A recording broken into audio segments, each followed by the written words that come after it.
ये जो एसी है इन्वर्टर मॉडल है और इसमें क्या है 5 मिनट कंप्रेसर चलता है और इसके बाद ये बंद हो जाता है। तो ये दिक्कत आ रही है बहुत ज़्यादा। और कमेंटें भी आ रही हैं कि ऐसा है, कुछ एसी ऐसे हैं कि रात में चल रहे हैं और दिन में नहीं चल रहे हैं, मतलब रात में काम करते हैं 12-1 के बाद और उसके बाद दिन में काम नहीं करते हैं, कूलिंग नहीं करता है।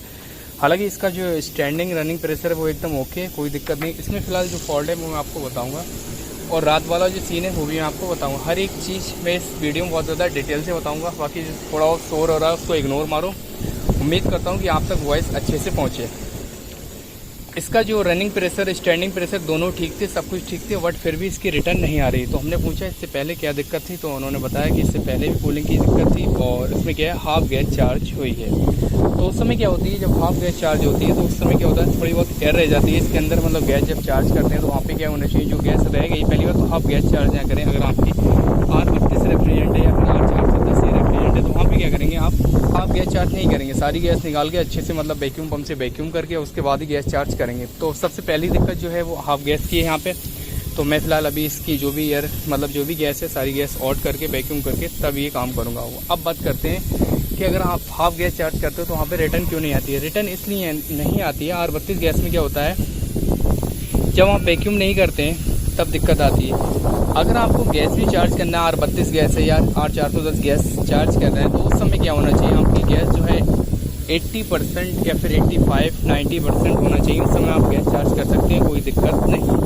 बट आपकी हाफ गैस है जैसे कि 50% है, 58% आप चार्ज करेंगे तो 100% वहाँ पे क्या होता है सक्शन जो है अच्छे से चिल्ड नहीं होती, ये दिक्कत आती है। और उस समय आप देखते हैं कि रिटर्न हमारी नहीं आ रही है बट स्टैंडिंग रनिंग प्रेशर सब ठीक है। तो वही यही रीज़न होता है कि आप 410 गैस है फिर R32 गैस है, हालांकि 22 में चल जाता है, आप 22 में जो है टॉपअप करते कोई दिक्कत नहीं है और वहाँ पे रिटर्न अच्छी आती है। बट इसमें दिक्कत हो रही है और इन्वर्टर मॉडल एयर कंडीशन में ज़्यादा हो रही है। अब बात करते हैं कि आप कभी भी गैस चार्ज करेंगे तो सारी गैस निकाल के उसके बाद दोबारा वैक्यूम करके अच्छे से वैक्यूम करके अगर लीकेज है लीकेज प्रेस करके वैक्यूम करके उसके बाद गैस को चार्ज करेंगे। वैक्यूम कब कितना करेंगे, लगभग 45 मिनट वैक्यूम करेंगे और उसके बाद 10 मिनट आप होल्ड रखेंगे जिससे कि आपको क्लियर नज़र आ जाए कि वहाँ पे लीक तो नहीं है। तो यहाँ तक क्लियर हो गया। अब बात करते हैं कि कुछ एसी ऐसे हैं कि रात में चल रहे हैं थोड़ी बहुत देर, मतलब रात में ठीक चल रहे हैं 12 के बाद और उसके बाद दिन में नहीं चल रहे हैं। तो आप सबसे पहले ये चीज़ देखें, इसके जो ऑल्टरनेट हैं दोनों इस साइड रखें, सनलाइट डायरेक्ट हीटिंग कंडेंसर पर पड़ रही है, ठीक है। ये चीज़ पहले नोट कर लें, सबसे पहले ये चीज़ नोट करनी है। और उसके बाद आपको देखना है कि अगर सनलाइट यहाँ पर पड़ रही है, एसी आपका 15-20 साल पुराना है और अगर उसका कंडेंसर जो है एल्युमिनियम का है तो वहाँ पे आपका कंप्रेसर जो है बार बार ट्रिप होगा, बंद होके मतलब ट्रिप होके बंद हो जाएगा और वो कूलिंग नहीं करेगा। फिर क्या होता है उसमें जब एल्युमिनियम का हीटिंग कंडेंसर होता है तो वहाँ पे क्या होता है उसका टेम्परेचर जब नॉर्मल हो जाता है तब वो ऑन हो जाता है, उसके बाद फिर से मतलब कूलिंग करना स्टार्ट कर देता है। फिर उसके बाद जो है डे निकलता है और उसके बाद जो है गर्मी बहुत ज़्यादा पड़ती है, बाहर का हेड प्रेशर बहुत ज़्यादा है, मतलब टेम्परेचर बहुत है, फिर उसके बाद हेड प्रेशर बढ़ जाता है, तब ये दिक्कत आ रही है। बार बार यही प्रॉब्लम क्रिएट हो रही है कि आपका कंप्रेसर जो है दिन में कूलिंग नहीं कर रहा है, कंप्रेसर ही ऑन नहीं हो रहा है, इतना हीटअप हो जाता है कंप्रेसर। तो ये दिक्कत है मेन। 15-20 साल अगर हो गए एसी को और एसी जो है सनलाइट की साइड रखा है और उसके बाद एल्युमिनियम का कंडेंसर है कुछ, और ऐसा नहीं है कॉपर वाले में भी दिक्कत आ रही है। तो आप उसको देखें पहले, सनलाइट की तरफ ना पड़े, मतलब सनलाइट जो है सूरज आपका जब इस साइड से निकलता है तो उसके बाद पूरा घूम के सीधा यहीं पे सारी धूप पड़ती है। तो इस चीज़ का आपको ध्यान रखना है कि अगर आपका एल्युमिनियम का तो आप उसको या फिर तो उसका जो है स्पेस चेंज कर दें, आप ऑल्टरनेट शिफ्ट कर दें इधर उधर जिससे कि सनलाइट ज़्यादा ना पड़े। तो इस चीज़ का ध्यान रखना। तो फिलहाल जो धूप की साइड है उनको आपको चेंज करना है। अच्छा, उसके बाद एक दिक्कत और आ रही है, हमने क्या है कुछ एसी जो है शिफ्ट किए उसके बाद भी वहाँ पे कोई सेम प्रॉब्लम रही। तो उस कंडीशन में क्या होता है आपका, जैसे कि नॉन इन्वर्टर में ज़्यादातर ये दिक्कत है, नॉन इन्वर्टर जो एयर कंडीशन है वहाँ पे क्या होता है उसका कंप्रेसर की बैंडिंग ही अंदर से दिक्कत देती है, तभी ये दिक्कत आ रही है। हालांकि कुछ देर तक ठीक चलता है बट अंदर से कंप्रेसर जो है वो दिक्कत दे रहा है। फिर हमने क्या करा, किलोमीटर लगाया, किलोमीटर के बाद आहिस्ता आहिस्ता उसके एम्पेयर बढ़ दे रहे। फिर हमने क्या हीटिंग कंडेंसर में पानी डाला, उसके बाद एम्पेयर जो है आहिस्ता आहिस्ता डाउन हुए। तो इस कंडीशन में आप इससे चेक कर सकते हैं आपका जो कंप्रेसर है वो ख़राब होता है। तो उस कंडीशन में आपको कंप्रेसर चेंज करना और शिफ्ट जगह मतलब जो प्लेस है वो भी शिफ्ट कर देना, ठीक है, धूप ज़्यादा ना पड़े। तो यहाँ तक क्लियर। अब बात करते हैं कि कंप्रेसर आपका 5 मिनट चलता है, 2 मिनट चलता है, 3 मिनट चलता है, उस समय क्या दिक्कत होता है। पहले तो आपको मैंने जो बताया कि आपने हाफ गैस चार्ज करिए और हाफ जो है टॉपअप करिए, मतलब हाफ टॉपअप करिए, हाफ ऑलरेडी पहले से थी। तो ये वाला सिस्टम है बिल्कुल हटा दो, सारी गैस निकाल के उसके बाद वैक्यूम करके उसके बाद ही अच्छे से गैस चार्ज करना है। अब बात करते हैं कि एक दिक्कत और आ रही है कि बीच बीच में वोल्टेज ड्रॉप हो जाते हैं। तो आपको क्या करना है, वोल्टेज जो है चेक करना है, मतलब सप्लाई जो है 220 से 230 AC वोल्ट, चाहे इन्वर्टर मॉडल हो या फिर नॉन इन्वर्टर हो, वहाँ पे AC वोल्ट प्रॉपर मिलना चाहिए।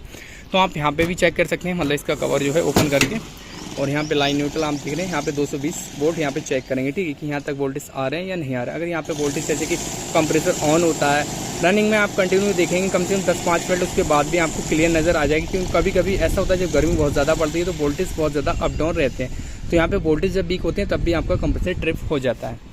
तो यहाँ तक क्लियर।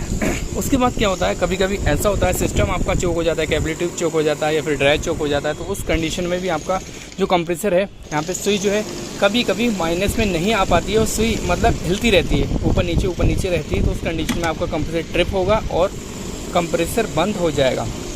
तो अगर चोकिंग हो गई तो आप उसको देख लें, ड्रायर को ओपन करके देख लें, ड्रायर है या कैपिलरी ट्यूब पे वहाँ पे नमी आना स्टार्ट हो जाएगी। तो आप उसको चेक कर लेंगे, उसके बाद जो है दिक्कत दूर हो जाएगी। और कुछ एयर कंडीशन ऐसे हैं जैसे अगर चोकिंग में तो सुई माइनस में आ जाती है, तो इससे हम क्लियर कर सकते हैं। बट ऐसा नहीं होता है, कुछ AC में सुई मतलब हिलती रहती है ऊपर नीचे की साइड, ये वाली जो सुई है हिलती रहती है ऊपर नीचे की साइड। तो आप क्या करेंगे, कवर ओपन करेंगे, उसके बाद जो है ड्रायर है उसका, और उसका बाद जो आपकी कैपिलरी ट्यूब है उनको टच करके देख लेंगे। अगर नमी आ रही है तो वहाँ पे 100% वो चोक है।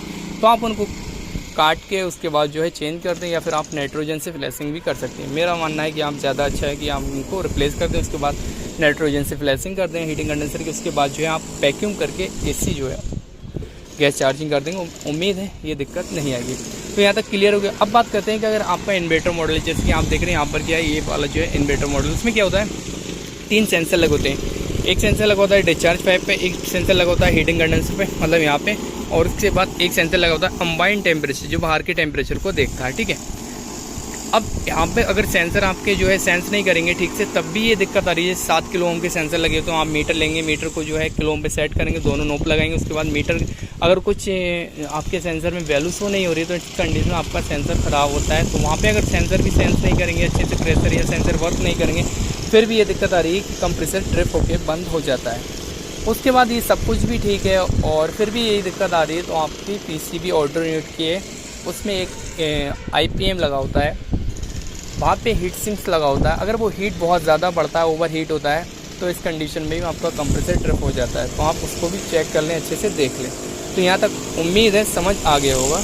तो फिलहाल यहाँ तक तो मतलब आपको समझ आ गया है। बाकी जो है अगर आपकी गैस ओवर रहती है, जैसे कि फॉर एग्जांपल आपने रेफ्रिजरेंट जो है चार्ज की, या फिर उस समय क्या होता है गैस ओवर रहती है, चाहे आपका नॉन इन्वर्टर हो फिर इन्वर्टर मॉडल एयर कंडीशन होगा, फिर वहाँ पे कंप्रेसर ट्रिप होकर बंद हो जाएगा। अच्छा एक चीज़ और है, अगर inverter model air condition gas कम होगी फिर भी आपका कंप्रेसर बंद हो जाएगा। तो आप ये चीज़ भी बेसिक वाली जो चीज़ है वो भी आपको चेक कर लेना है, ठीक है। यहाँ तक क्लियर हो गया, समझ आ गया होगा। अगर वीडियो पसंद है वीडियो को लाइक कर देना, चैनल पर विजिट कर चैनल को सब्सक्राइब कर देना है। Thank you for watching.